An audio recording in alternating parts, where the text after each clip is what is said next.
Good evening বন্ধুরা, তো অতীত রান্নাঘরে আমাদের সবাইকে স্বাগত। এমন একটা রেসিপি দেখাবো, আশা করছি আপনারা এখনো পর্যন্ত খাননি।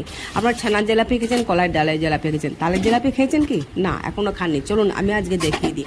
তো তালটাকে মেরে মাড়িটা বার করে নিয়েছিলাম, তারপর কড়াই একটু গরম করে নিয়েছিলাম, তারপরে গ্যাসটাকে অফ করে দিয়েছিলাম। এবার পরিমাণ মতো চাল গুঁড়ি দিয়েছিলাম, 1 মুঠো আটা দিয়েছিলাম, আর 1 চামচা উপর বেকিং পাউডার দিয়েছিলাম, আর 1 চিমটা মতো নুন দিয়েছিলাম, দিয়ে ভালো করে মেখে নিয়েছিলাম। এবার যদি চাল গুঁড়ি আরও লাগে একটু দিয়ে দেবেন।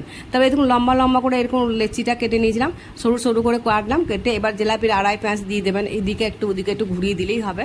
আর আমার তো তেল গরম ছিল, সাদা তেল গরম করতে দিয়েছিলাম, তার মধ্যে দিয়ে একে একে ভেজে তুলে নিয়েছিলাম। আর তার আগে আমি একটু মিষ্টির সেরা করে নিয়েছিলাম, 2 কাপ জল আর 1 কাপ চিনি আর কয়েকটা এলাচকে ফাটিয়ে আর তেজপাতা দিয়ে সেরাটা করে নিয়েছিলাম। এবার দেখুন একে একে ভেজেছি, আর এদিকে আমি রসের মধ্যে ডুবিয়েছি। এবার শেষকালে কিলাম রসটা একটু গরম করে নিয়েছিলাম, কারণ চালের গুঁড়ি তো বেশ রসটা খুব সুন্দর তারপর ঢুকে দেখছি কত সুন্দর রসটা ঢুকেছে। আরে দুর্দান্ত খেতে হয়েছে, আপনারা একবার বানিয়ে